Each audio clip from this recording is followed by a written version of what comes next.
On Labor Day weekend, at exactly 6:12 p.m., I watched my aunt slide a silver serving tray across the table and quietly pocket a key that wasn't hers.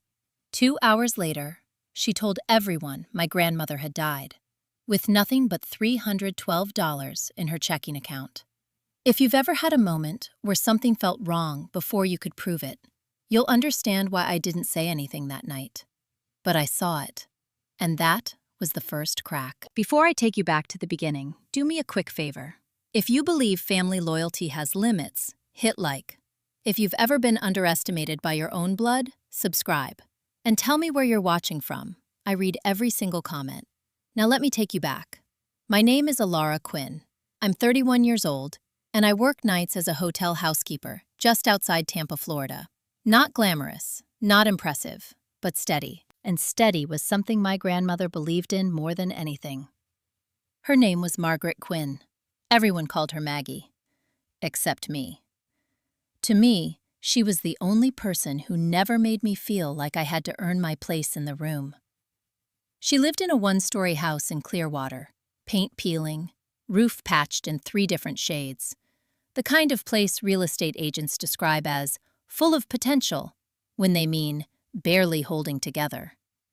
But inside, everything was clean, organized, intentional. She woke up every morning at 5 a.m., made coffee by hand, no machines. Said machines made people lazy. She said something else too.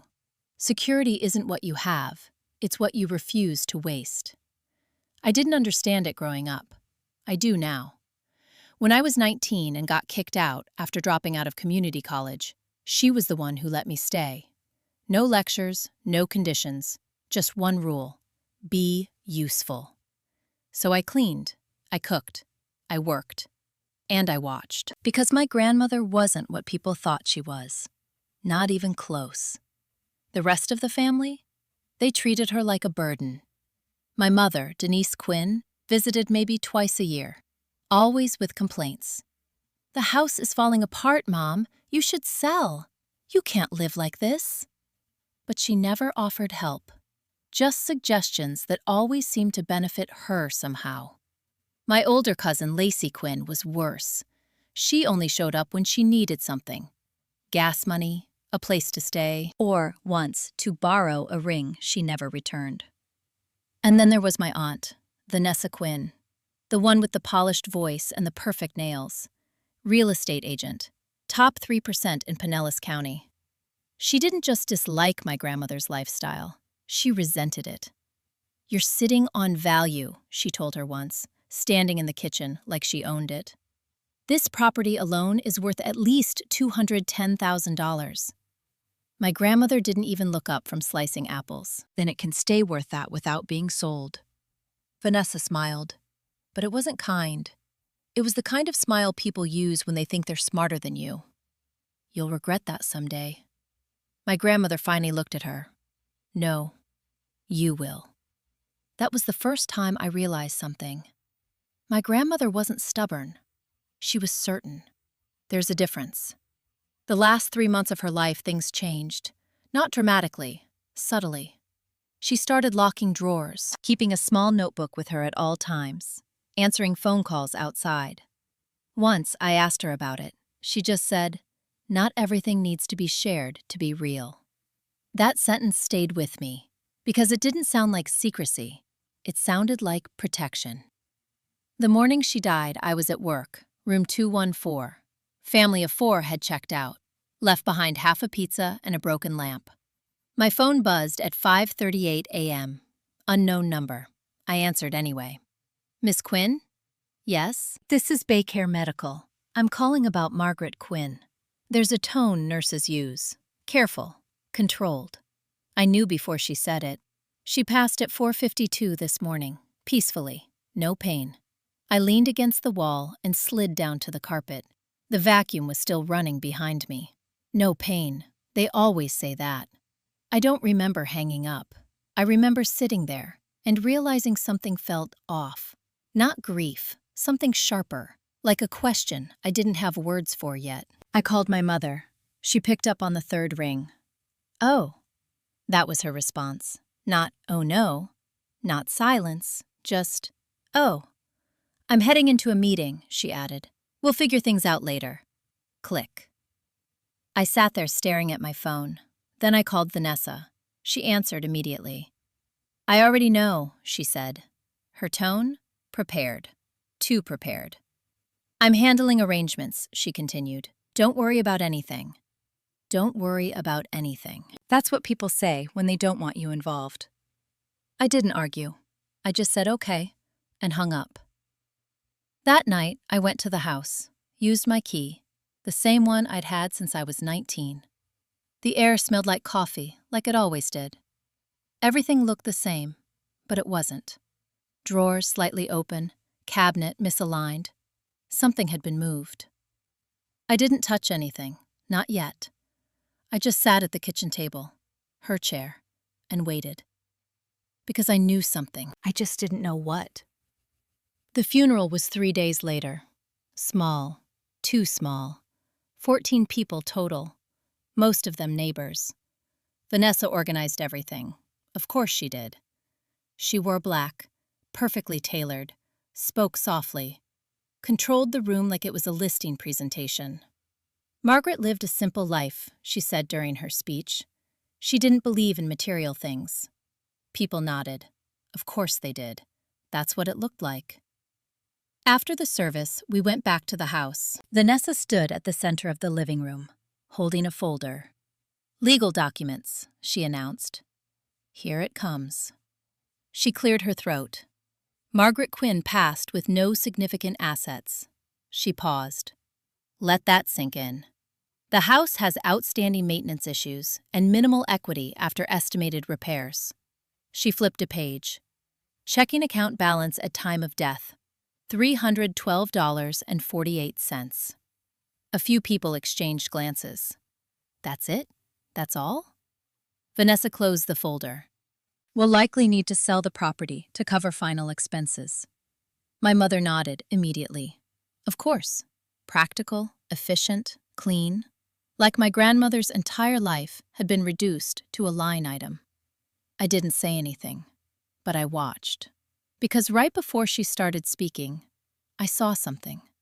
Vanessa's hand, brief, quick, sliding a small brass key into her coat pocket. Not from her purse, not from the table, from the inside drawer of my grandmother's desk. A drawer I had never seen open, and she thought no one noticed. But I did. Here's the thing. People will lie about money. They will lie about death. They will even lie about family. But they forget one thing. Details don't lie. So let me ask you something. If you saw a single moment that didn't make sense, would you ignore it?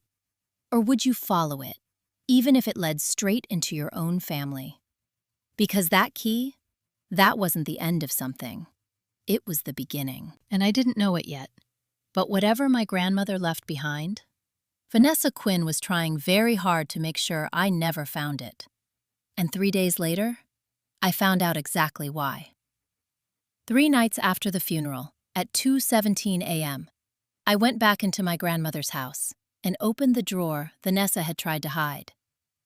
What I found inside wasn't money.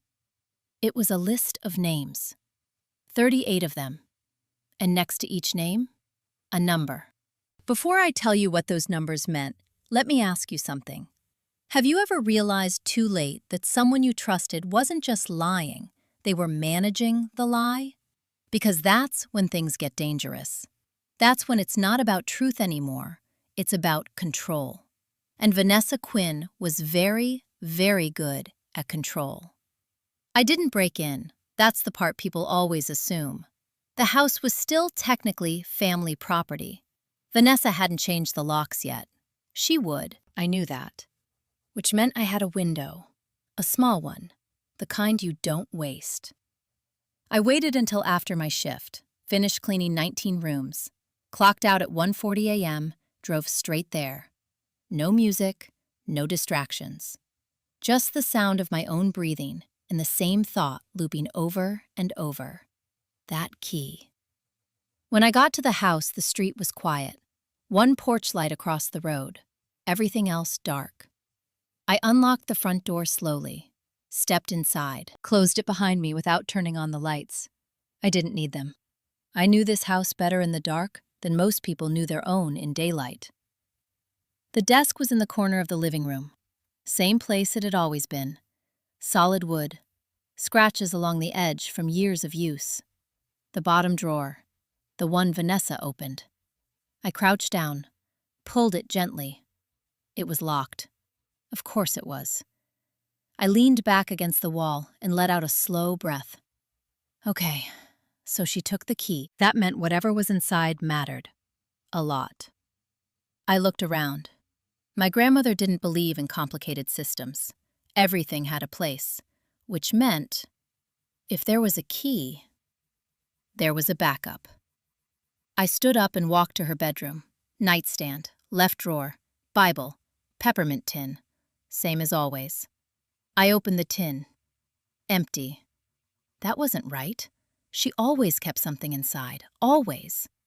I turned it upside down. Tapped it once. A small metal sound. I froze. Tapped again. Something slid from the lid seam. A tiny, flat, spare key. I just stood there for a second. Not surprised, not shocked, just confirmed. She knew. She knew someone would try, and she planned for it. I went back to the desk, sat down, inserted the key, turned. Click. The sound was quiet, but it felt loud, like something opening that wasn't supposed to. I pulled the drawer out slowly.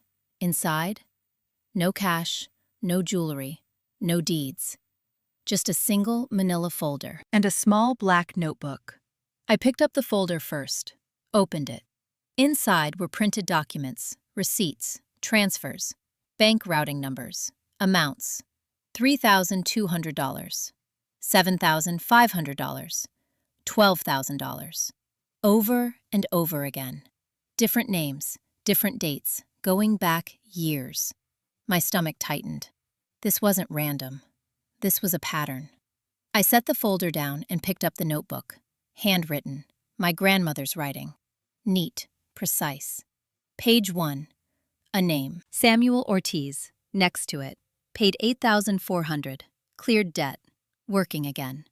Page 2. Lena Brooks Medical. $12,200. No insurance. Recovered. Page after page. Names, amounts, short notes. Not emotional, not dramatic. Just facts. Like she was tracking outcomes. Not charity. Results. I flipped faster. 38 entries. 38 people. And then, the last page. Different. No name. Just a sentence. If you're reading this, don't trust what they say about the money. My hand tightened around the notebook. They, not she, not your mother, not Vanessa. They, plural. And then underneath, there is more. Of course there is. That's how this works. Every answer just opens another door. I sat there in the dark, heart steady, mind racing. This wasn't about a hidden savings account. This wasn't about a poor old woman who lived simply. This was structured, intentional, sustained over years, which meant one thing. My grandmother had access to money. Real money. And she chose to move it quietly.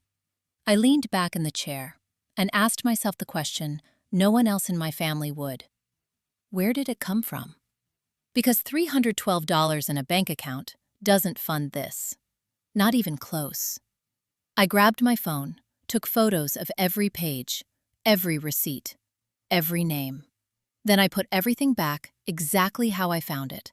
Folder aligned, notebook centered, drawer closed, locked. I returned the spare key to the peppermint tin, exactly the way it was. No traces, no signs. Because I wasn't ready for them to know. Not yet. When I stepped outside, the sky was starting to lighten. Early dawn. The kind that makes everything look softer than it is. I sat in my car for a long time, just staring at my hands. 38 people, thousands of dollars each. Quietly. No recognition, no announcements, no family involvement. And somehow, Vanessa knew enough to lie. That was the part that didn't sit right. She didn't just assume there was nothing. She declared it, confidently, publicly, which meant she wasn't guessing. She was covering. So let me ask you something. If someone lies before you even ask the question, what are they trying to get ahead of? Because Vanessa didn't wait. She controlled the narrative immediately. And now I knew why.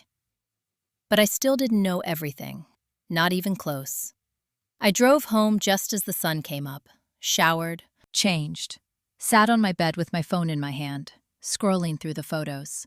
38 names, 38 stories, 38 reasons my grandmother wasn't who they said she was. And then I saw something. Page 12. I zoomed in. There was a note I missed. Transferred via ML account. ML. 2 initials. Not a person on the list. Something else. A source. I stared at it, heart slowing, focus sharpening. Because that was the first real lead. And leads? Leads change everything. I didn't know it yet. But those 2 letters were about to take me somewhere my family never wanted me to go. And once I got there would be no going back. At 11:26 a.m. the next morning, sitting in my car outside a strip mall bank in Clearwater, I typed 2 letters into a search bar. M.L. 30 seconds later, I realized my grandmother hadn't been giving money away. She'd been moving it through something much bigger. Before I tell you what I found, answer me this. If you discovered that everything your family said about someone was wrong, would you correct them? Or would you stay quiet until you knew exactly how deep the lie went? Because I chose silence, and that decision changed everything. I didn't go into work that day. First time in 8 months. I called in sick. My manager didn't even question it. That's the thing about being reliable. When you finally break pattern, people assume you have a reason. I did. I sat in my car with the engine off, Florida heat already creeping in, and pulled up the clearest photo of the notebook page, transferred via ML account. 2 letters, but written with intention, capitalized, precise. My grandmother didn't write casually, which meant ML wasn't shorthand. It was a name, or an entity. I started simple. Google, ML Clearwater. Too broad. Then I tried something else. ML, financial account, Florida. Still nothing useful, so I changed strategy. Instead of looking outward, I looked inward, back at the notebook. Patterns, dates, amounts. I noticed something. Every large transfer came in clusters, 3 or 4 payments within the same week, then nothing for months, then another cluster. That's not random, that's scheduled, structured. I opened my calculator, added 5 entries from one cluster, $8,400, $12,200, $6,000, $9,750. Total, $36,350 in 1 week. I sat back. A housekeeper doesn't move money like that. Not quietly, not repeatedly. So either my grandmother had access to a fund, or she was managing one. And that's when something clicked. Not ML as a person, ML as an organization. I typed again. ML Foundation Florida. Nothing. Then I added a word I didn't expect to matter. Veterans. And everything changed. Mercy Line Foundation. ML. My stomach dropped. I clicked the link. Minimal website. No flashy design, just text. Mission statement. The Mercy Line Foundation provides financial assistance to individuals in critical need, with priority given to those who have exhausted traditional support systems. No board photos, no donor list, no press. Quiet. Just like her. I scrolled further. Established, 2001. Location, Geneva, Switzerland. My breath slowed. Geneva. Not Florida. Not even the U.S. International. Structured. Private. And then, a line buried near the bottom. Regional trustees manage disbursement based on verified cases. Trustees, plural, which meant there were people like her, people who didn't just donate, they decided. I stared at the screen, a slow realization settling in. My grandmother wasn't just helping people. She was part of something organized, something hidden. And suddenly, Vanessa's lie made more sense. If she knew about this, even partially, then this wasn't about a small inheritance. This was about access, control, authority. I clicked the contact page. Nothing but a form. No phone number, no email. Just one instruction. Include full legal name of referring trustee. My heart started beating faster. Referring trustee. That meant my grandmother's name mattered here. A lot. I sat there for a long time, finger hovering over the keyboard, because this was the moment, the point where curiosity turns into involvement. Once I typed her name, there was no pretending I didn't know. No going back to just being the granddaughter who cleaned hotel rooms. I thought about Vanessa, her confidence, her speech at the house. $312, nothing else. She didn't hesitate, which meant she either didn't know about this, or she knew just enough to lie convincingly. Both options were dangerous. I exhaled slowly, then typed, Deferring Trustee, Margaret Elaine Quinn. Full name, no shortcuts, no fear. I hit submit. The screen refreshed. No confirmation, no message, just blank, like it swallowed the request. I leaned back in my seat and waited. 10 minutes. Nothing. 20. Nothing. An hour. Still nothing. I almost laughed. Of course. Something like this wouldn't respond instantly. This wasn't customer service. This was controlled access, which meant they would verify, cross-check, decide. I drove home around noon, made coffee, sat at the kitchen table, and forced myself not to spiral. Because here's the truth. The more you chase answers too fast, the easier it is to make mistakes. And I couldn't afford that. Not now. Not with Vanessa already playing her own game. Around 3:42 p.m., my phone buzzed. Unknown number, international code. +41, Switzerland. I didn't hesitate. I answered. Ms. Quinn? Female voice. Calm. Measured. Yes, this is Elise Laurent. There it was. ML Mercy Line. We received your inquiry. My grip tightened slightly. Okay. A pause. Just long enough to remind me this wasn't a casual call. You are listed as next of kin for Margaret Elaine Quinn. Yes? Another pause. Then, your grandmother served as a regional trustee for 19 years. 19 years. I closed my eyes. Let that settle. We have been expecting contact. Of course you have, because my grandmother planned everything. Always. Ms. Laurent continued. There are matters that cannot be discussed over the phone.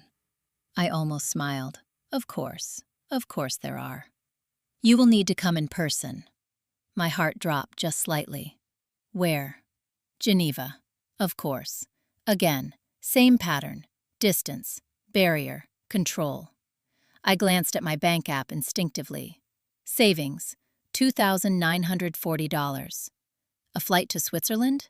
Not happening. Not easily. There must be another way. There is not. Her tone didn't change. Not rude, not flexible either. This is in accordance with your grandmother's instructions. There it was, that word, instructions. She planned this. Every step, every barrier, every reveal. When? I asked. As soon as possible. The line went quiet. Then she added, And Miss Quinn? Yes? Do not discuss this with anyone in your family. My spine straightened. Why? Another pause. Longer this time. Because there have already been inquiries. My stomach dropped. Inquiries. Plural. Vanessa. She'd already tried, which meant she knew something. Not everything, but enough. The call ended without goodbye, just silence. I lowered the phone slowly, sat there, processing. My grandmother wasn't poor. She wasn't hidden. She was operating for 19 years, quietly. And now, whatever she built was sitting in Switzerland, waiting. Not for my mother, not for Vanessa, for me. So let me ask you something. If the truth was sitting on the other side of the world, and your own family was already trying to get to it first, would you go? Even if you had no money, no plan, and no idea what you were walking into. Because I made a decision right then, before I even knew how. I was going to Geneva, and whatever Vanessa thought she was controlling, she was about to lose it. But what I didn't know yet was how far she'd already gone, and what she was willing to do next. 5 days after that call, at 8:03 p.m., I checked my bank account for the 4th time and realized I was $1,860 short of even the cheapest flight to Geneva. At 8:11 p.m., Vanessa called me for the first time since the funeral. That wasn't a coincidence. That was pressure. And pressure means you're getting close to something someone doesn't want you to touch. Before I tell you what she said, let me ask you something. If someone who ignored you your entire life suddenly starts calling you every day, do you pick up? Or do you let them show you who they really are first? I let it ring. Twice. Then 3 times. Then it stopped. A minute later, a text. We need to talk. It's about the house. Of course it is. Everything with Vanessa was always about the house. Never about people. Never about grief. Just assets. I didn't respond. Instead, I opened my laptop and started searching flights again. Tampa to Geneva, cheapest option. $2,347. Economy. 1 stop, 12 hours. I stared at the number, then at my balance. $2,940. That should have been enough, but it wasn't, because rent was due in 6 days. $1,200. Gas, food, reality. Numbers don't lie, and right now, reality was winning. I closed the laptop and leaned back in my chair. This was the part no one talks about. Not the discovery, not the mystery. The gap. The space between knowing something exists and having the ability to reach it. That's where most people stop. That's where they convince themselves it's not meant for them. I almost did. Then my phone buzzed again. Another text from Vanessa. Don't ignore me, Alara. This affects you too. I stared at the message, then finally replied. What do you want? Her response came instantly. Come by tomorrow, 10 a.m. We need to discuss selling the property. Selling? Already? Fast. Too fast. My fingers hovered over the screen. Then I typed. I'll be there. Because sometimes, you don't avoid the fire. You walk into it and see who's holding the match. The next morning, I showed up at 9:58. Vanessa's office sat in a glass building off Gulf to Bay Boulevard. Clean, modern, cold. Everything my grandmother's house wasn't. I walked in wearing the only decent outfit I owned. Black pants, plain blouse, hair tied back. No makeup. I wasn't there to impress anyone. I was there to observe. The receptionist smiled too brightly. Miss Quinn is expecting you. Of course she was. Vanessa was standing when I walked in. Navy suit, perfect posture. The kind of presence that makes people assume authority before she even speaks. Alara, she said, like we were meeting for lunch instead of walking into a negotiation. I didn't smile. I sat. She didn't like that. I could tell. People like Vanessa prefer to control the pace, the tone, the dynamic. Sit first. That disrupts it. She closed the door, walked behind her desk, picked up a folder. Straight to business. Good. That's where truth slips. I've had the property assessed, she said. Realistically, after repairs, we're looking at maybe $180,000 net. Lower than before. Of course. Control the expectation. Lower the perceived value. Make the decision easier. I nodded slowly. And the money? I asked. She paused, just a fraction of a second, then recovered. There is no additional money. There it was again. Confident, clean, practiced. Same line, same lie. I leaned forward slightly. Then why did you open her locked drawer at the funeral? Silence. Not long, but enough. Her eyes didn't widen, didn't flinch, but something behind them shifted. You're mistaken, she said. Calm, controlled, but tighter. No, I'm not. Another pause. Then she smiled. Different this time, not polished, sharper. You've always been observant. That wasn't a compliment. That was a warning. I didn't respond. I just watched, because silence makes people fill space, and Vanessa hated empty space. There were personal documents, she said finally. Nothing of value. Personal, vague, unverifiable, convenient. I tilted my head slightly. Then why take the key? That landed. Harder. Her fingers tightened around the folder, just slightly. You're implying something inappropriate, Alara. No, I'm asking a simple question. Another pause. Then, because I'm the executor. That word, executor.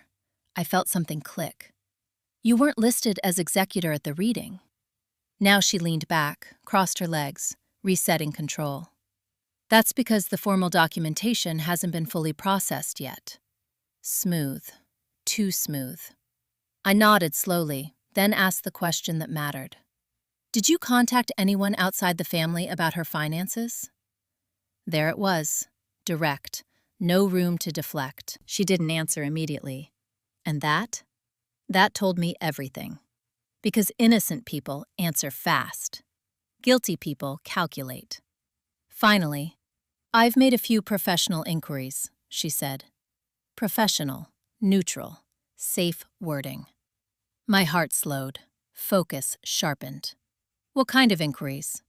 She held my gaze, longer this time, then said, the kind that protect family interests. There it is. Not truth, not clarity. Control. I stood up, slow, deliberate. We're not selling the house. Her expression hardened.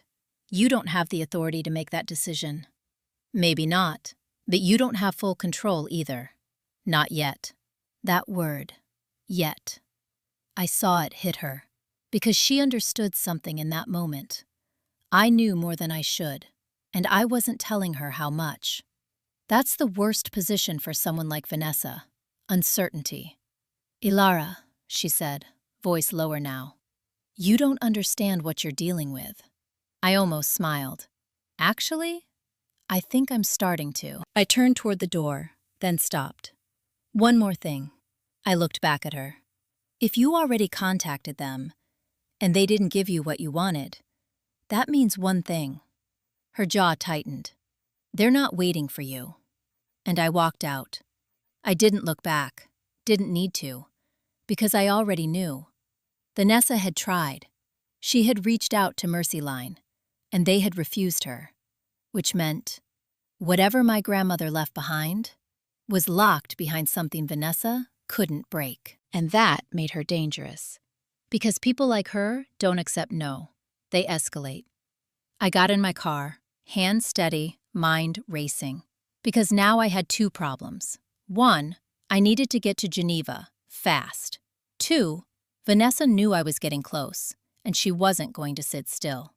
As I started the engine, my phone buzzed. Unknown number. Local. I answered.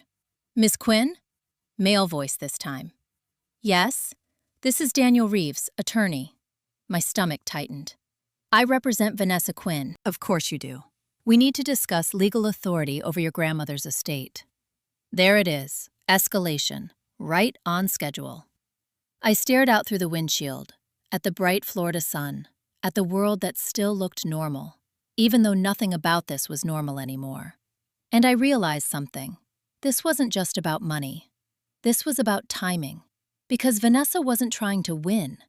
She was trying to move faster than me. And if I didn't act soon, whatever was waiting in Geneva might not be waiting much longer.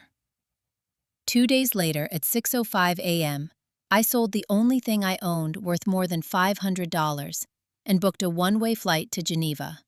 At 6:17 a.m., Vanessa filed a petition to freeze my grandmother's estate in Pinellas County Court. She wasn't trying to win anymore. She was trying to stall me. Before I take you through what I did next, answer me this. If someone can't beat you outright, and they start trying to slow you down instead, do you stop and fight them? Or do you keep moving and make sure they never catch up? I chose to move, and it cost me more than I expected. The only valuable thing I owned was my car. A 2014 Honda Civic, paid off, reliable. My entire life in Florida depended on it. Work, groceries, everything. I listed it at 5:30 a.m. By 6, a guy named Marcus messaged me. Cash. No negotiation. $6,200. I didn't hesitate. We met in a grocery store parking lot. He checked the engine, didn't even test drive, counted the money right there. $6,200. All of it real. All of it gone 10 minutes later. I handed over the keys, watched him drive away, and felt something shift. Not panic, not regret. Clarity. Because once you remove the safety net, you stop thinking about what if. You start thinking about what now. I booked the flight immediately. Tampa to Dulles, Dulles to Geneva. Total cost, $2,489. I didn't choose comfort. I chose speed. Departure, next morning, 9:40 a.m. Less than 24 hours. That was the window. Because Vanessa's move, it came faster than I expected. At 6:17 a.m., my phone buzzed. Email, subject line, notice of petition, estate of Margaret Elaine Quinn. I opened it, read it once, then again. Legal language, clean, structured, cold. Vanessa Quinn, through counsel Daniel Reeves, seeks temporary control over all estate-related assets pending formal probate review. Translation? Freeze everything, lock it down, delay access, create legal noise. It wouldn't hold long, not if what Elise Laurent said was true, not if Mercy Line operated outside U.S. jurisdiction. But that wasn't the point. The point was time. Vanessa didn't need to win in court. She just needed to slow me down long enough to figure out another way in. And now she knew I was moving, which meant the clock was running. I forwarded the email to Elise Laurent, no explanation, just the document. Her reply came 19 minutes later. We anticipated this. Of course you did. Your access is not governed by U.S. probate proceedings. Good. But then, however, delays increase risk. My jaw tightened. Risk of what? No answer. Not yet. Just that sentence. Short, deliberate, like everything else. I spent the rest of the day preparing. Not packing. Preparing. There's a difference. Packing is clothes. Preparing is mindset. I withdrew $2,000 in cash, kept $1,500 in my account, rented the smallest storage unit I could find, $89 for the month, put everything I owned inside. 2 suitcases, 1 box. That was my entire life, reduced to 36 square feet. I kept 1 backpack.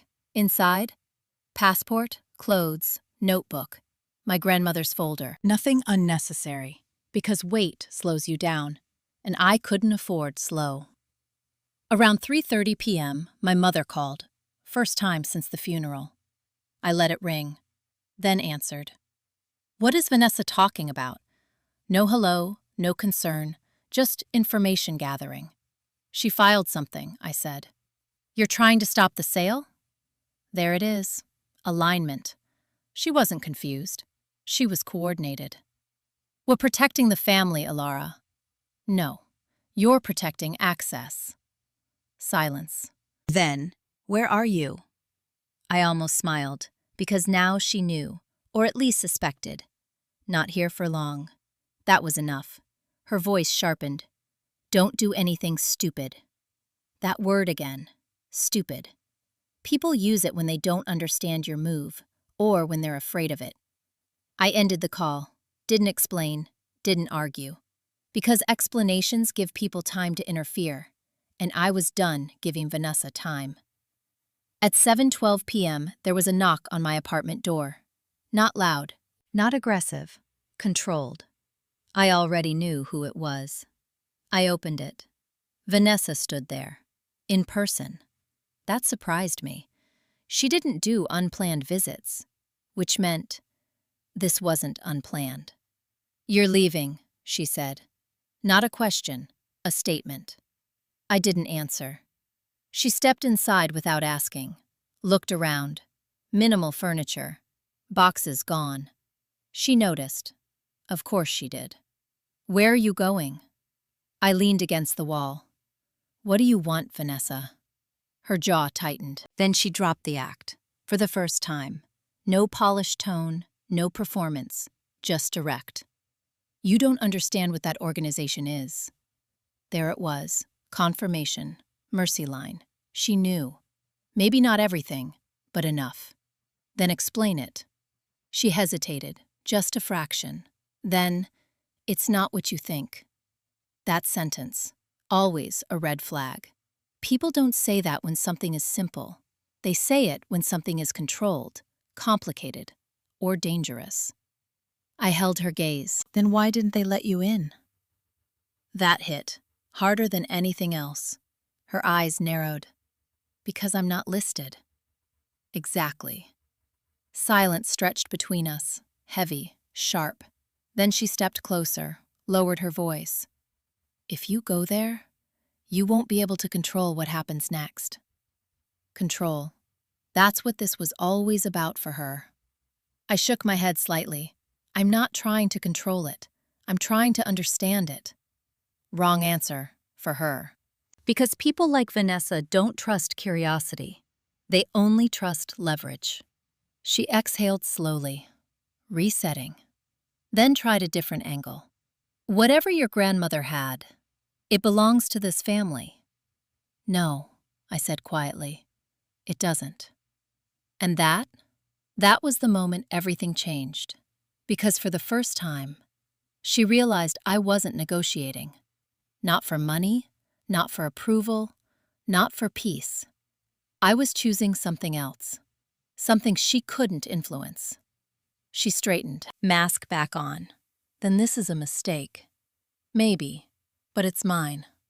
She stared at me for a long second, then turned, walked to the door, stopped, without looking back.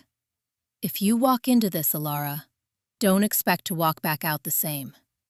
The door closed behind her, soft, controlled, just like everything she did. I stood there for a while, letting the silence settle. Because here's the truth. She wasn't threatening me. Not directly. She was warning me.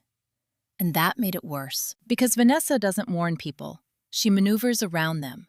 So if she was warning me now, it meant she'd already hit a wall she couldn't get through.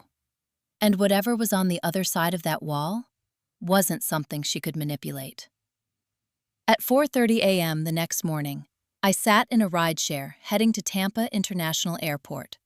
One backpack, no car, no backup plan, just a name, a foundation, and a truth my family was trying to bury. As the driver pulled up to departures, I checked my phone one last time. New email. From Elise Laurent. Subject line, confirmed. I opened it. Your appointment has been scheduled. Tomorrow, 10 a.m., Geneva. And then, one more line. Please understand, what you are about to see was never meant to be public. I stared at that sentence, read it twice, then locked my phone, stepped out of the car, and walked into the airport. Because whatever my grandmother had built, I was about to see it for myself. And something told me, This wasn't just about money anymore. Not even close. At 9:42 a.m., somewhere over the Atlantic, I realized I had just left my entire life behind for something I couldn't even explain to myself. At 4:18 a.m. Geneva time, I woke up in a dark hotel room with one sentence repeating in my head: delays increase risk. Before I take you into what happened in Geneva, let me ask you something. If someone tells you you're walking into something that was never meant to be public, do you feel chosen? Or do you feel like you're stepping into something you weren't supposed to find? Because sitting there in the dark, jet-lagged and wide awake, I didn't feel lucky. I felt evaluated. The flight was long, quiet, too quiet. No distractions, no conversations, just hours of thinking, replaying everything. Vanessa's visit, the legal filing, that warning. You won't walk out the same. People say things like that to scare you. But she didn't sound like she was trying to scare me. She sounded like she already knew. That difference matters. I landed in Geneva at 7:55 a.m. Clean airport, efficient, cold air, different from Florida immediately. Not just the weather, the feeling. Everything moved with purpose. No noise, no chaos, just systems. I took a taxi to the hotel listed in the email. Nothing luxury, nothing cheap, neutral, like everything about this so far. I checked in under my name. The receptionist didn't react, didn't hesitate, which told me something. I wasn't unexpected, even here. That shouldn't have comforted me, but it did, a little. I had 2 hours before the meeting. I tried to sleep, didn't. So I sat by the window, watched the lake, still, gray, controlled, like the city itself. At 9:12 a.m., I left the hotel, walked, no taxi. I needed the movement, needed to think. The address Elise gave me was 10 minutes away. Stone building, old, not grand, but solid. The kind of place that doesn't need to prove anything. No sign outside, just a small brass plaque. Mercy Line Foundation. That was it. No logo, no branding, no attempt to be found. You only come here if you already know where to go. That was intentional. I stood there for a second, then walked in. The lobby smelled like polished wood and paper. Old paper, the kind that holds history. A woman sat behind the desk. Late 40s, sharp eyes, measured posture. She looked up. Ilara Quinn. Not a question. I nodded. She picked up the phone, spoke in French, short, precise, then hung up. Please wait. No smile, no small talk, just process. I sat, heart steady, breathing controlled. Because this felt like walking into something structured, not emotional, not chaotic, structured. 2 minutes later, a door opened. Elise Laurent stepped out. Early 60s, silver hair, perfect posture, calm in a way that doesn't come from personality. It comes from authority. Ms. Quinn. She extended her hand. I stood, took it. Her grip was firm, deliberate. She held it just slightly longer than normal, like she was confirming something. You arrived quickly. Not praise, observation. I had to. She nodded once, then turned. Follow me. No wasted movement, no unnecessary words. I followed her down a long corridor, walls lined with framed documents. Not photos, documents, certifications, legal structures, agreements. This wasn't charity. This was infrastructure. She opened a door at the end. Conference room, large table, windows overlooking the lake. Everything controlled, everything intentional. She gestured to the chair. Sit. I did. She placed a leather folder in front of me. Didn't open it yet, just rested her hand on it. Your grandmother, Margaret Elaine Quinn, served as a regional trustee for 19 years. I nodded. She already told me that. But hearing it here, in this room, it carried weight, different weight. She wasn't a donor. She continued. She was responsible for vetting cases, approving disbursements, and maintaining discretion. Discretion. That word again. Repeated. Important. How much did she manage? I asked. Elise looked at me, not surprised, but assessing. Then she opened the folder, turned it toward me. Numbers. Clean. Precise. Annual distributions, year after year. $180,000. $240,000. $310,000. Increasing over time. My breath slowed. Total over 19 years. $4.8 million. I didn't react outwardly, but inside, everything shifted. My grandmother, from that small house, had moved nearly $5 million. Quietly. No recognition, no family involvement, nothing. Where did the money come from? I asked. Elise closed the folder slowly, then looked directly at me. From the Central Trust. Where does that come from? A pause, longer this time. Then, multiple sources, donations, royalties, private endowments. Vague, controlled, not a full answer, which meant there was more, and she wasn't giving it yet. Why me? I asked. Direct, no hesitation. She didn't answer immediately. Instead, she reached into the folder, pulled out an envelope, my name on it, handwritten, my grandmother's handwriting. Everything in me stilled. She left this for you. There it is, the next layer. I took it, didn't open it yet, just held it, because I already knew whatever was inside was going to change everything. Again. Elise continued. Your grandmother made one instruction very clear. I looked up. You are the only individual authorized to assume her position. My chest tightened slightly. Position. Not inheritance. Not beneficiary. Responsibility. Why? I asked quietly. Elise's expression didn't change, but her tone shifted, just slightly. Because you stayed. Simple, direct, accurate. While others did not. That landed deeper than I expected. She knew about my family. Of course she did. They knew everything that mattered. That's how systems like this work. Carefully, quietly, completely. I looked down at the envelope again. My name, her handwriting, the last piece of her voice. And suddenly, I understood something. This wasn't about finding money. This was about stepping into something she built, something protected, something my family tried to reduce to nothing, and failed. Elise leaned slightly forward. Before you open that, there is something you need to understand. I looked up. Your grandmother anticipated interference. My spine straightened. From my family? She didn't answer directly. Instead, there have already been attempts to access restricted information. Vanessa confirmed. They were denied. Of course they were. But then, Elise held my gaze and said, and those attempts did not stop.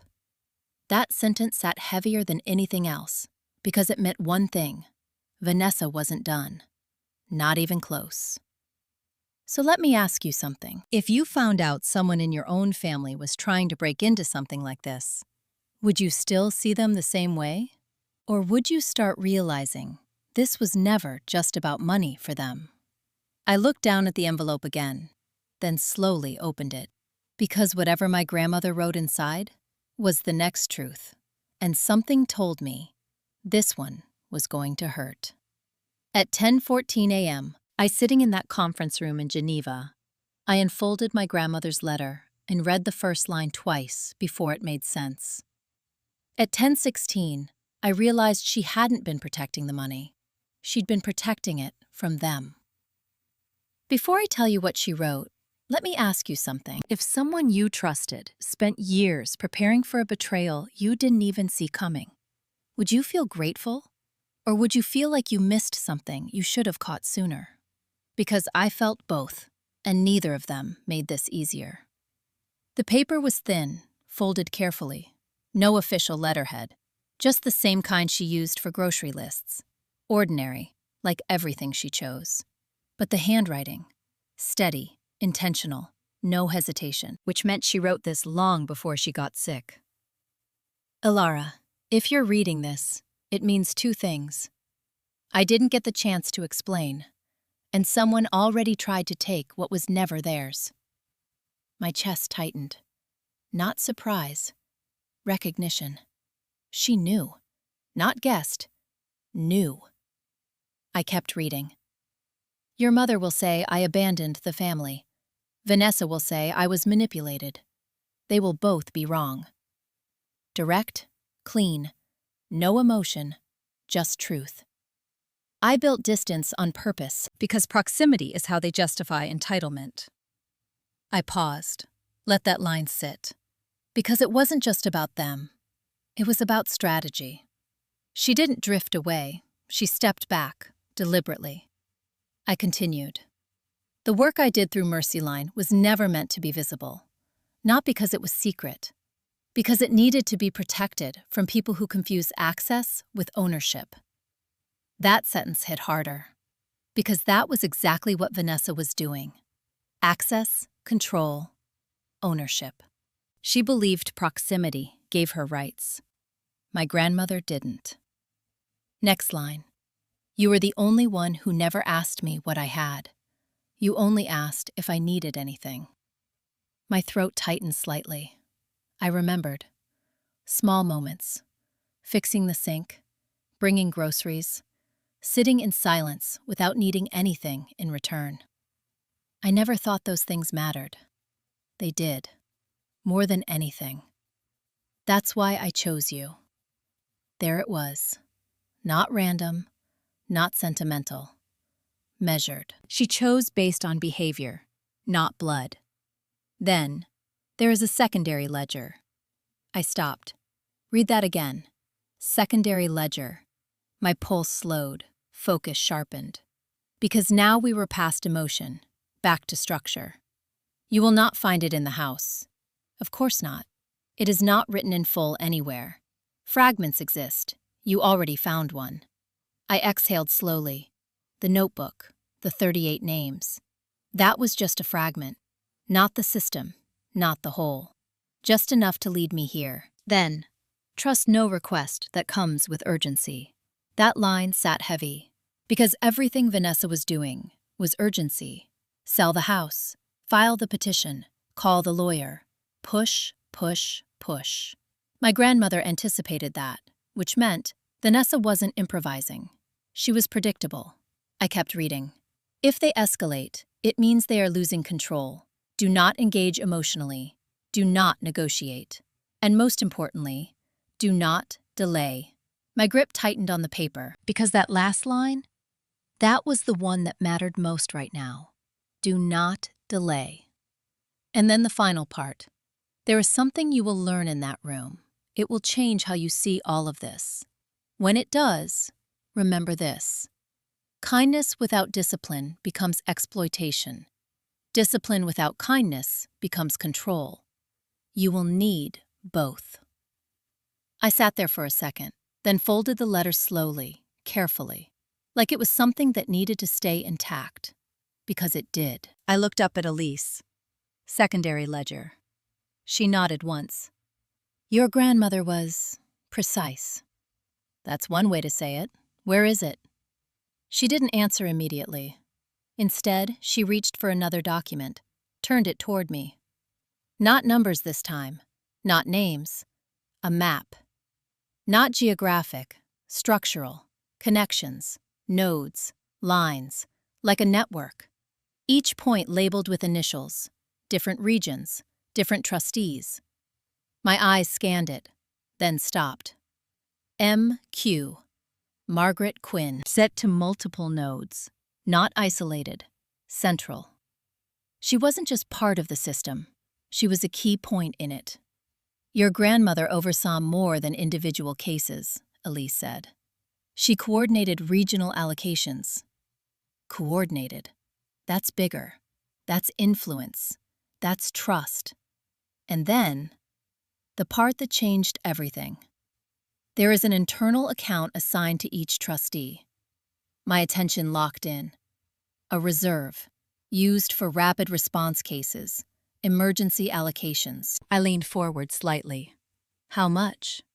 Elise held my gaze, then said, $1.8 million. The room went silent. Not dramatic, not loud, just still.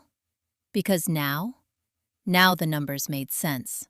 The $4.8 million she distributed over time wasn't all of it, not even close. There was more. Controlled, held, protected. And my grandmother never used it for herself, not once. Where is it now? I asked. Still active, under her designation. And now? Elise paused. Under review for transfer. To you. There it was. Not inheritance, authority, control, responsibility. Everything Vanessa wanted was sitting right here, locked behind something she couldn't break. And now, it was being handed to me. But not yet, not fully. Because there was still something else. I felt it. The tension hadn't resolved. Elise wasn't finished. There is one complication. There it is. Every system has one. What? She slid another document across the table. Legal correspondence. Not from the U.S., from Switzerland. Dated 2 days ago. My eyes moved quickly, then stopped. A formal inquiry has been submitted regarding trustee succession. My stomach tightened. By who? Elise didn't soften it. Vanessa Quinn. Of course.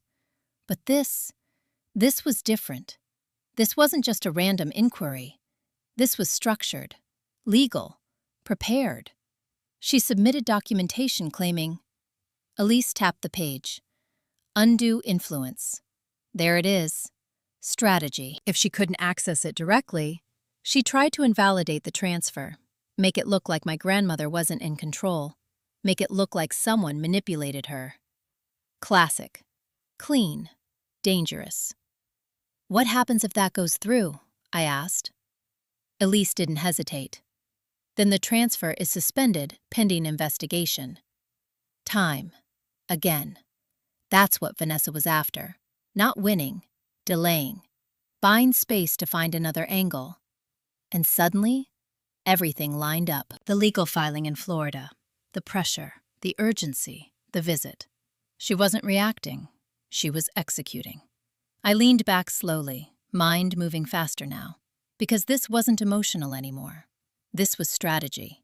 And I was already behind. So let me ask you something. If someone was already making legal moves against you in another country, before you even arrived, would you still think you were ahead? Or would you realize they've been playing this game longer than you thought? I looked at Elise. What do I need to do?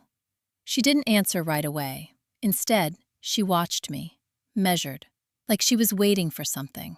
Then finally, we moved forward, immediately, no delay. My grandmother's voice echoed in my head. Do not delay. I nodded. Okay, but then Elise added something that shifted everything again. You will need to make a formal declaration. What kind? She held my gaze. Public. There it is. Escalation. This wasn't going to stay quiet anymore. Not if Vanessa pushed. Not if this turned into a legal challenge. Everything my grandmother protected in silence was about to be brought into the open.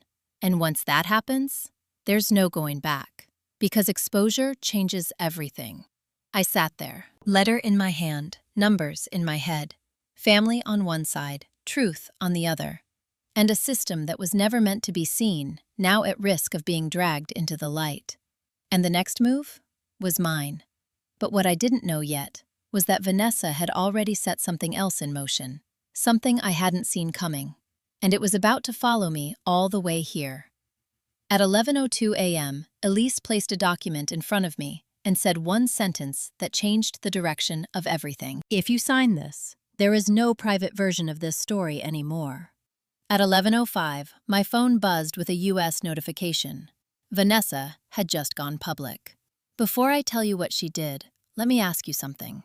If someone forces your hand before you're ready, do you still play carefully? Or do you stop playing and make sure the truth hits harder than their lie? Because that was the moment I stopped waiting. The document in front of me was simple, 1 page. Formal declaration of trustee succession. My name, my grandmother's name, legal authority. But the bottom line mattered most. Disclosure clause. By signing, I acknowledged that aspects of the trust structure could be disclosed under legal challenge, which meant, if Vanessa pushed this into court, this entire system could be exposed. Not fully, not recklessly, but enough. Enough to break the silence my grandmother spent 19 years protecting. I stared at the page, pen in my hand, not moving yet. Because this wasn't just about me anymore. This was about every name in that notebook. Every person who got help quietly, without attention, without being turned into a story.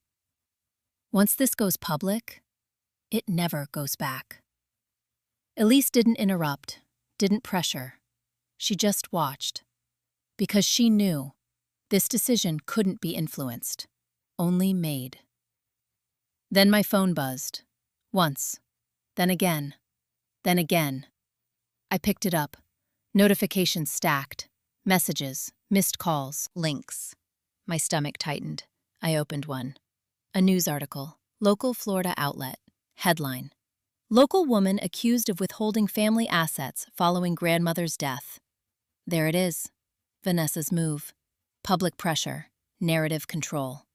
I opened it, read fast. Clean story, carefully framed. No lies you could easily prove, just implication. Family dispute. Young woman refusing to cooperate. Questions about mental capacity of the deceased. There it is, same angle, different stage. And then, a quote. Anonymous family source. She's being manipulated. Our grandmother was vulnerable. My jaw tightened. Anonymous. Of course. No accountability, maximum impact. I scrolled further. Comments already coming in. People picking sides. Strangers forming opinions. Based on nothing. Based on framing. That's how this works.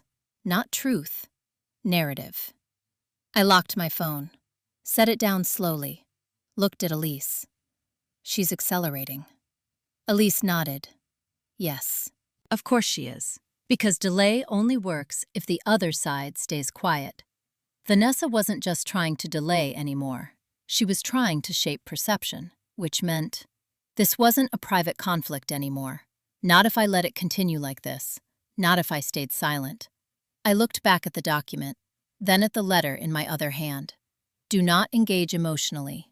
Do not delay. My grandmother had already given me the answer. I just needed to follow it. I picked up the pen, signed, clean. No hesitation, no pause. Because hesitation is what people like Vanessa use against you. Elise took the document back, reviewed it, nodded once, then stood. We move forward. How? She walked to the window, looked out at the lake, then said, we control the first truth, not respond to hers. Control, not react. That's the difference. She turned back to me. There is a press conference this evening. I blinked once. Evening? That fast? Yes, of course. No delay. Where? Here. Geneva. International. Not Florida. Not local. Global. That changes scale. That changes control. That changes everything. Who will be there? Elise's answer was simple. People who verify truth, not speculate on it. That meant documentation, records, witnesses. Not emotion, not opinion. Structure, evidence. My chest tightened slightly. Not fear. Weight. Because this was the shift. From quiet to visible. From protected to exposed. From controlled to contested. And once it starts, it doesn't stop. My phone buzzed again. I checked it. New message from my mother. You need to call me now. No, not now. I ignored it. Another message from an unknown number. You should be careful what you say publicly. No name, no context, but I knew. Vanessa, or someone working with her. Pressure, again.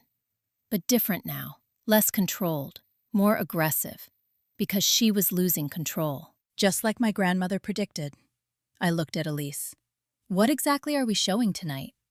She walked back to the table, opened a different folder, turned it toward me. Not summaries, not notes. Full records, transactions, case files, approvals, signatures. My grandmother's signature, over and over again. 19 years of it. This isn't just proof. This is history. Documented, verified, untouchable. We are not defending, Elise said. We are establishing. That sentence landed hard, because it flipped everything. Defense reacts. Establishment defines. We weren't responding to Vanessa's narrative. We were replacing it. Completely. I nodded slowly, then asked, what about her claim? Undue influence. Elise's expression didn't change. We address it once, with evidence, then we move on. No back and forth, no argument, just truth. Clean, structured, final. That's how you shut something down, not by fighting it, by making it irrelevant. I exhaled slowly, then leaned back, letting everything settle. Because in less than 8 hours, my life was about to be put in front of people I'd never met. Judged, analyzed, decided. Not by my family, by the world. And there was no way to control that part. But I could control one thing, how the truth was delivered.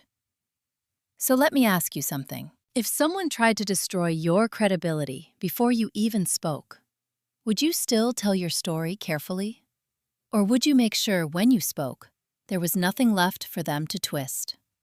I stood up, looked at Elise. I'm ready. She nodded. Good. Then let's make sure they don't get another move. Because Vanessa had already played hers. And tonight, we were about to end the game. But what I didn't know yet was that she wasn't done. Not even close. And her next move was going to hit where I wasn't prepared. At 2:28 p.m., 4 hours before the press conference, I received a call that didn't come from Vanessa. At 2:31, I realized she had already moved past me. She was going after the one thing I hadn't protected. Before I tell you what she did, let me ask you something. If someone can't break you directly, who do they go after instead? Because the answer is never random. It's always the person you still care about. The number was US-based. Virginia, not Florida. I almost ignored it. Almost. But something in me said, pick up. So I did. Miss Quinn? Male voice, older, measured. Yes, this is Dr. Alan Pierce from Baycare Medical. My chest tightened. Baycare, the hospital where my grandmother died. We have your mother here. Everything in me went still. What? She was admitted earlier today. Chest pain, elevated blood pressure. We believe it's stress-related, but we're running tests. I didn't speak. Couldn't. Because this was the angle I didn't see coming. Not legal, not financial. Personal, direct. Is she stable? Yes, but she's asking for you. Of course she is. Of course this happens now, right before the press conference, right when everything is about to shift. The timing wasn't coincidence. It was pressure, weaponized. I closed my eyes for a second, then put her on the phone. There was a pause, shuffling, then, Ilara? My mother's voice. Weak, different, not sharp, not controlled. Small. I swallowed. I'm here. A breath on the other end. I didn't think it would feel like this, she said. Feel like what? Losing you? That sentence landed, hard. Because for the first time, she wasn't talking about money, or control, or the house. She was talking about me. And that made it worse. Because now, this wasn't clean anymore. This wasn't just right versus wrong. This was messy, emotional, human. You didn't lose me, I said quietly. Then why does it feel like I did? Silence. Because I didn't have a clean answer. Because there wasn't one. You left, she said. You stopped talking. You chose this over us. This. She still didn't understand what this was. Or maybe she didn't want to. I didn't choose against you, Mom. I chose what was right. Her breath hitched slightly. And you think I'm wrong? There it is. Back to structure. Back to sides. I didn't answer immediately. Because the truth was complicated. I think you're hurting. That's not what I asked. No, it wasn't. But it was the answer she needed. Another pause. Longer this time.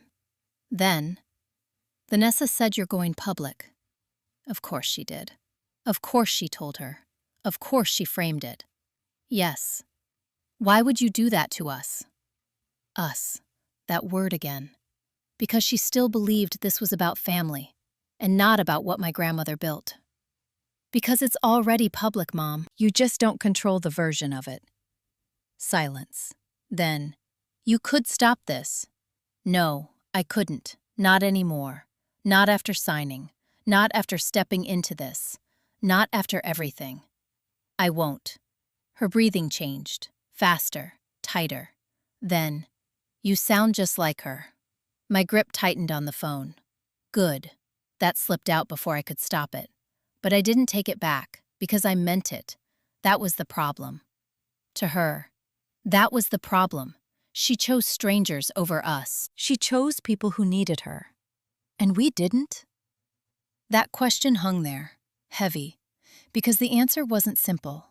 Not clean, not comfortable. You had a home. You had stability. You had her. Some of those people had nothing. That's not the same. No, it wasn't. But to her, it felt like it was. The line went quiet. Then, I just wanted a normal life, Alara.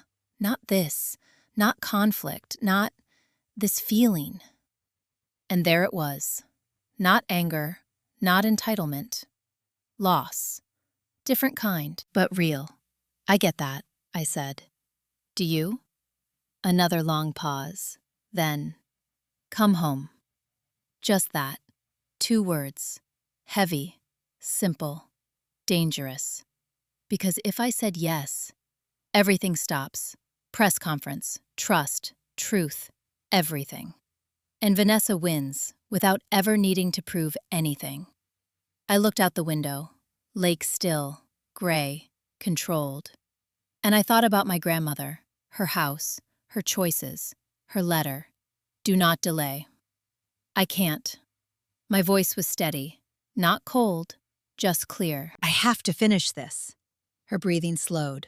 Then, okay. That was it. No argument, no push, just, okay. And somehow, that hurt more than anything else she said. The line went quiet. Then the doctor came back on. We'll keep you updated, Miss Quinn. Thank you. I hung up, lowered the phone, and just sat there. Because this was the cost. Not money, not comfort. Connection. And that's always the part people don't talk about. The part where doing the right thing doesn't feel good. Not immediately, not cleanly. Sometimes it feels like loss. I didn't move for a long time, didn't speak, didn't think, just sat there. Until Elise walked back into the room. She didn't ask, didn't interrupt. She just looked at me and waited. I looked up. My mother's in the hospital. Elise nodded once. No surprise, no reaction, just acknowledgement.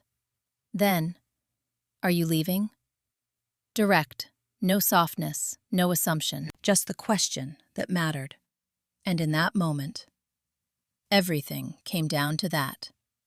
Go back, stay, family, responsibility, emotion, structure, truth. I took a breath, then answered. No. Because I already knew.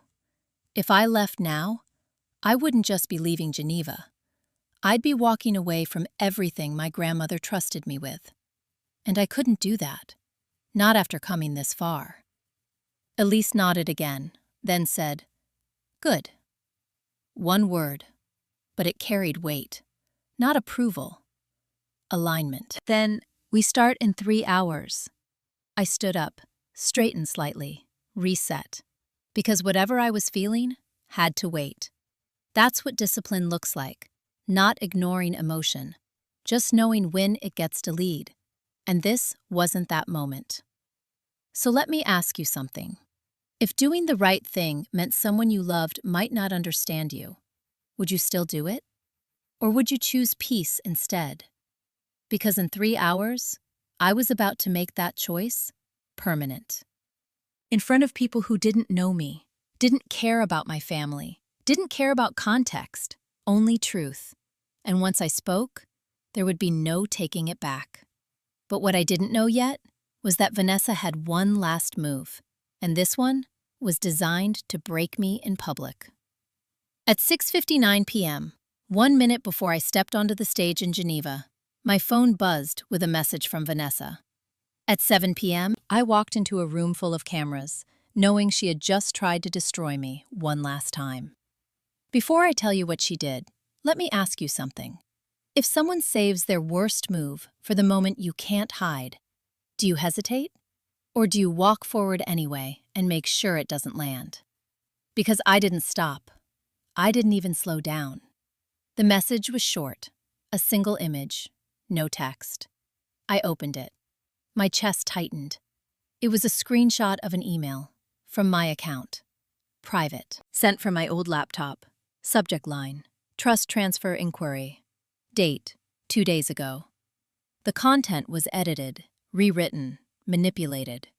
It looked like I had requested full liquidation of funds for family redistribution. My stomach dropped, because this was different. Not narrative, not opinion, evidence, or at least something that looked like it. And that's all most people need. Not truth, just something that looks real enough.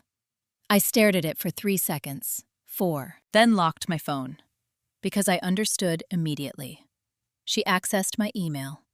Again, just like before.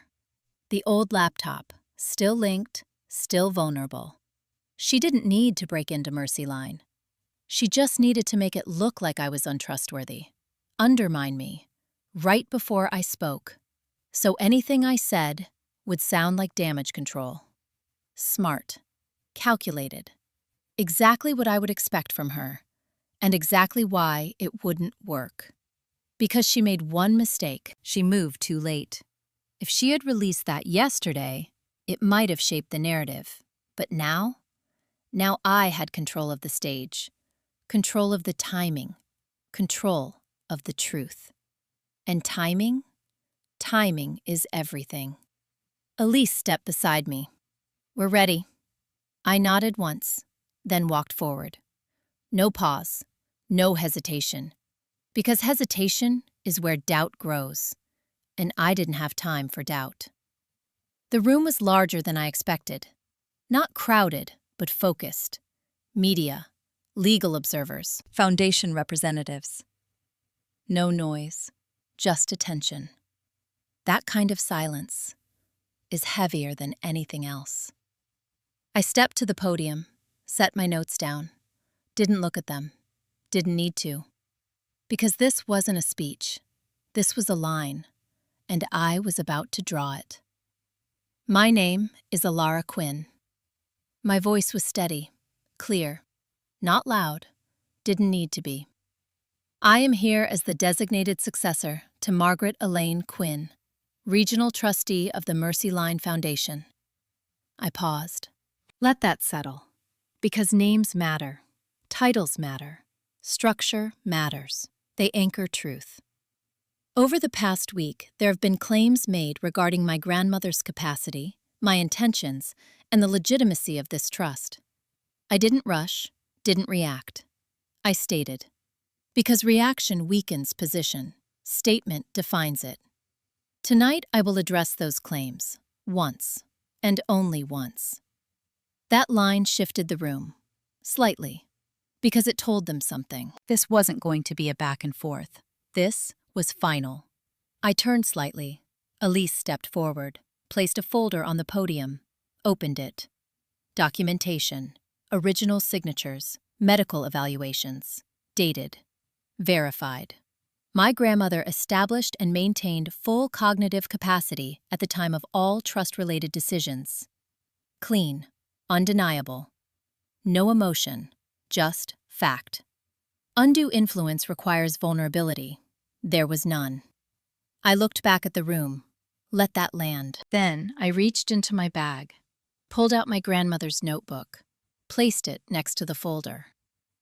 This is a partial record of 38 individuals directly supported by her regional authority. Partial, important word, because it implied scale, depth, more than what they could see. Each case documented, each outcome verified. Not charity, structure. Then I looked directly at the cameras. My grandmother did not leave money to this family. She left responsibility. That line hit hard. I felt it, the shift, because now this wasn't about inheritance. It was about purpose, and that reframes everything. Then I paused, just long enough, and said, and for those questioning my intentions, there it is, the moment. The one Vanessa was waiting for, the one she tried to poison. I reached into my pocket, pulled out my phone, unlocked it, projected the image, her image, the manipulated email, put it on the screen behind me. Gasps, small, controlled, but there. This was sent to me 1 minute before I walked into this room. I let that sit. Because context matters. Timing matters. This appears to show a request to misuse trust funds. I turned slightly, faced the room again. It is not real. Direct, no hesitation, no over-explanation, because lies collapse under clarity. Then I added one line. The original email, with verified metadata, has already been submitted to the Foundation and will be made available to legal review. That was it. Not defensive, not emotional, just final. Because once you bring verification into the room, narratives don't survive. Then I lowered the phone and said the sentence that ended it. If you need to fabricate evidence to make your argument, you've already lost. Silence. Heavy. Complete. Then a shift. Subtle but undeniable. Because the room understood. This wasn't a dispute anymore. This was exposure. I stepped back slightly. Elise moved forward again. Additional documentation will be released to confirm all trust operations and governance structures. No debate, no argument, just closure. Questions? She asked. Hands went up immediately. Of course they did. That's how this works. But the energy was different now. Not skeptical. Focused. Controlled. What about the family claims? One reporter asked. I answered. Family is not a legal structure. That's all. No expansion, no emotion. Because that's how you set boundaries. Clean. Final. Another question. Will you pursue legal action regarding the falsified email? I paused. Then, yes. One word. Enough. Because accountability matters. Not revenge. Accountability. The conference lasted 22 minutes. No chaos, no escalation. Just structure, truth, control. When it ended, the room didn't erupt, didn't buzz. It settled, because the narrative had been replaced. Not challenged, replaced. I stepped away from the podium, heart steady, breathing even. Not relief, not yet. Because this wasn't over, not fully. As I walked back toward the side door, my phone buzzed again. I didn't need to look, but I did. One message. From Vanessa. 3 words. This isn't over. I stared at it for a second, then typed back. No, it is. And I hit send. Because she had already played her last card, and it failed. But what I didn't realize yet was that consequences were already in motion. Not just for her, for all of us. And the next part wasn't about exposure. It was about collapse. At 8:42 a.m., The morning after the press conference, Vanessa's attorney called me for the first time, without confidence in his voice. At 9:10 a.m., her legal case collapsed before it even reached a hearing. Before I tell you how fast everything unraveled, let me ask you something. When someone builds their entire position on control, what happens when that control disappears all at once? Because it doesn't fade, it breaks. And when it breaks, everything underneath gets exposed. I was back in the same conference room, same table, same view of the lake. But everything felt different, quieter, not tense, resolved. That's the shift people don't expect. The moment after truth lands. It's not loud, it's still. My phone buzzed. Daniel Reeves, Vanessa's attorney. I let it ring once, then answered. Ms. Quinn? His tone was different, less sharp, more careful. Yes, we've reviewed the materials presented last night. Of course you have. And? A pause, short, measured. My client will be withdrawing all claims regarding trustee succession. There it is, clean, fast, no fight, no delay. Because there was nothing left to argue. The documentation was too strong, the timing too precise, the exposure too public. And people like Vanessa, they don't fight losing battles, they reposition. Or they fall. Understood, I said. He exhaled slightly. And regarding the email, Another pause. We were not aware of its origin prior to last night. Of course you weren't, because she didn't tell him. She didn't need to. She thought it would work. It didn't. We will not be pursuing further action. Translation? We're stepping away before this gets worse. Good decision, because it was about to. The call ended. No tension, no argument, just done. I set the phone down, looked at Elise. It's over. She shook her head slightly. No. that's the difference between us. I thought in terms of events. She thought in terms of consequences. This is where it becomes permanent. She slid a document across the table. Official confirmation of trustee transfer. Final. Irreversible. Once you sign this, there is no dispute left to reopen, no angle left to challenge, no control left to take. I picked up the pen, didn't hesitate. Signed. Because that part was already decided. Elise took the document, filed it, then said, "Congratulations." Not warm, not celebratory, just accurate. You are now the acting trustee. And just like that, it was done. Not inherited, not given, earned. Through pressure, through choice, through staying when it would have been easier to leave.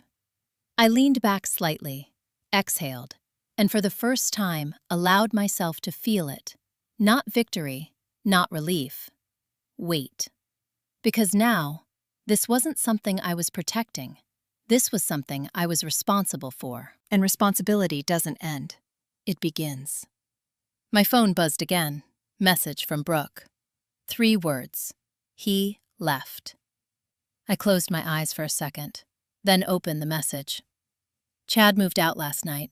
His parents pulled everything. The wedding is canceled. There it is. Collapse. Not loud, not dramatic, just consequences. I typed back, "I'm sorry." And I meant it, because even if she was wrong, even if she chose the wrong side, she didn't deserve to be destroyed. But that's the thing about decisions. They don't just affect you, they ripple. Another message, from my mother. Short, no emotion. I saw it, that's all. No apology, no accusation, just recognition. That was new. I didn't respond. Not yet. Some things take time, and forcing them only breaks them further. Later that afternoon, Elise handed me a report. Updated figures. The trust. Now at $6.3 million active. Growth, donations, expansion. Because truth doesn't just defend, it attracts. People had seen what my grandmother built, and they believed in it. That's what real systems do. They grow when exposed, not collapse. We also received a contribution this morning, Elise added. Amount? $120,000. Anonymous. Of course, that's how this works. Quiet, consistent, intentional. I nodded, then asked, "What happens now?" Elise looked at me, direct. "Now you work. Simple, clean, no ceremony, no pause. Just continue. Because that's what my grandmother did. For 19 years. No spotlight, no recognition, just work." That evening, I went back to the hotel, sat by the window, same view, same lake. But everything felt different. Not because the world changed, because I did. I took out the notebook, opened to the last page. 38 names, all in her handwriting. Then I turned the page, blank, for a second. Then I wrote, "Daniel Reyes, Rehabilitation Support. Approved." I stared at it. My handwriting, next to hers. Not replacing, continuing. That's the difference. And in that moment, I understood something completely. My grandmother didn't leave me money. She left me direction. And I followed it. But let me ask you something. When everything finally settles, when the fight is over, when the truth is clear, what matters more? Being right? Or what you choose to build after? Because the story doesn't end when the conflict does. That's just where the real part begins. And I still had one more thing to face. My family. Because even when the truth wins, relationships don't fix themselves. And what happened next was quieter than everything before. But somehow, it mattered more. 6 weeks after Geneva, on a quiet Sunday morning at 7:08 a.m., I poured coffee in my grandmother's kitchen and realized something had finally gone still inside me. At 7:12, there was a knock on the door I wasn't expecting. Before I tell you who was standing there, let me ask you something. When everything settles, when the noise is gone, when you've chosen your path and paid the cost, do you go back and fix what's broken? Or do you accept that some things were never meant to be repaired the way they were? Because I used to think closure meant going back. Now I understand.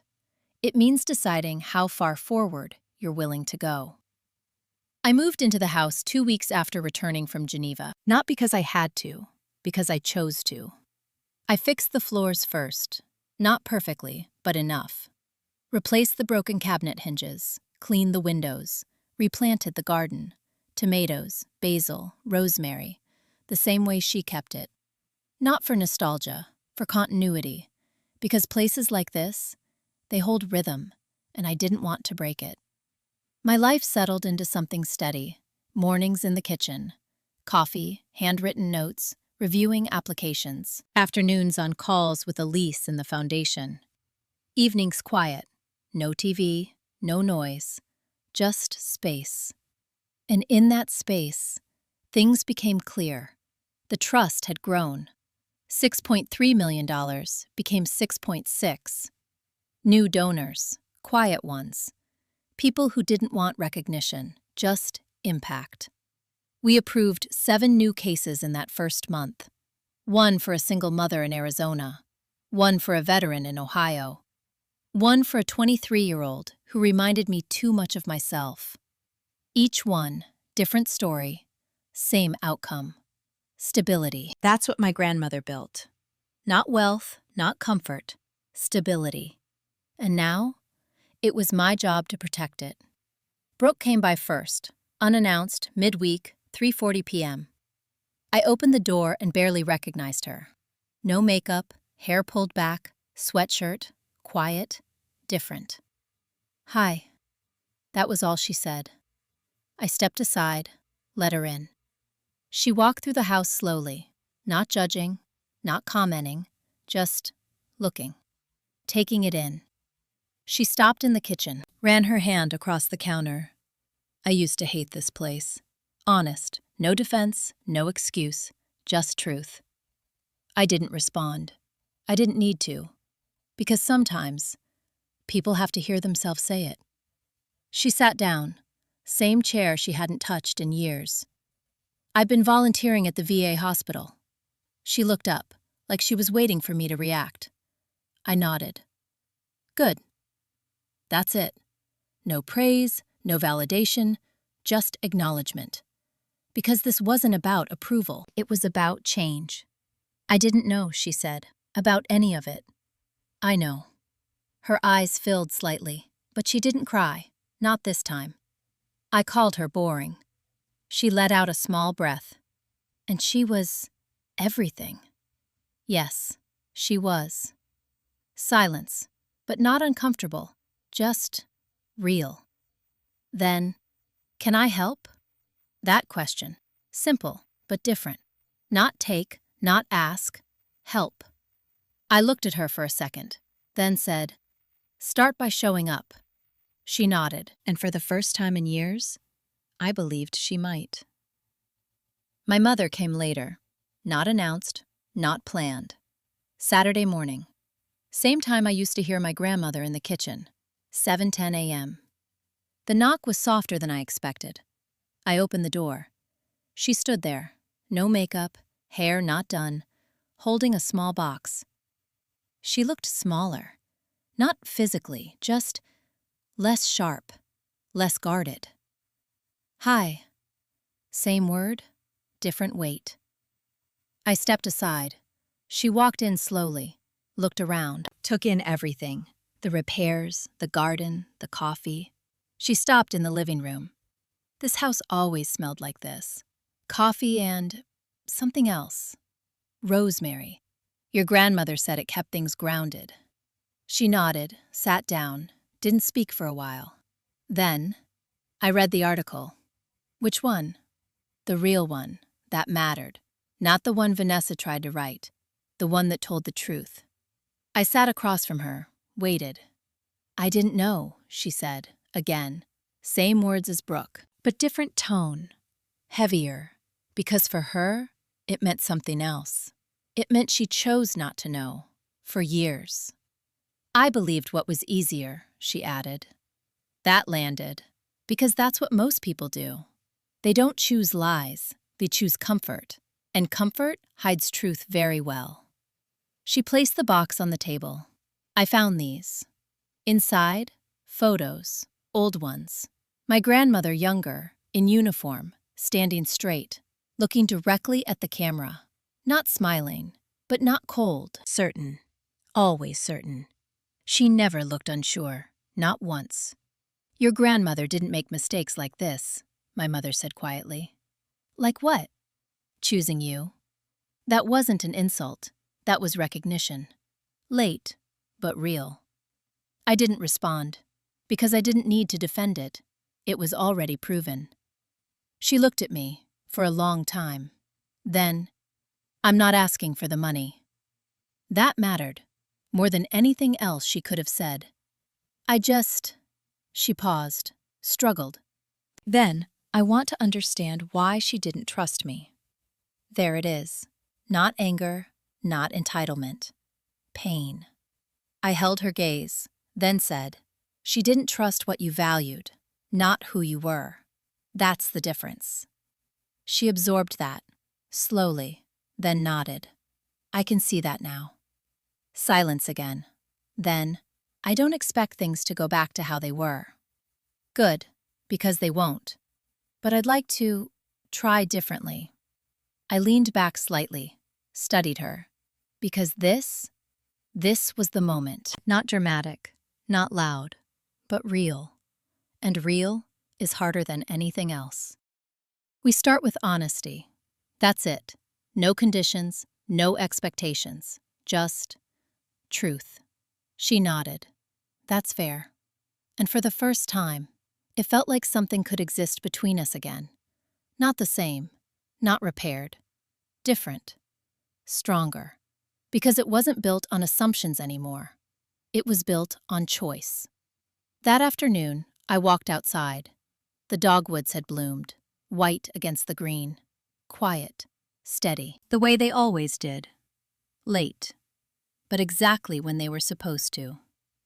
I sat on the porch, coffee in hand, notebook beside me. Opened it. 38 names, then 39, then 40. I added another, carefully, deliberately, because every name mattered, every story continued, every decision carried weight. And I wasn't afraid of that anymore, because now I understood. Discipline is kindness, kindness to your future self. My grandmother said that my whole life. I finally understood what she meant. Not about money, not about control, About choosing what matters, even when it costs you something. That's my story. My grandmother lived like she had nothing, but she built something that outlived her. My family tried to take it. I chose to protect it. And in the process, I found out exactly who I was. So let me ask you one last thing. If you had to choose between keeping your family comfortable or protecting something that could change other people's lives, what would you do? Option A, protect the mission. Option B, keep the peace. Tell me in the comments. And if this story meant something to you, subscribe, because there are more stories like this. Stories where doing the right thing isn't easy, but it's always worth it. I'll see you in the next one.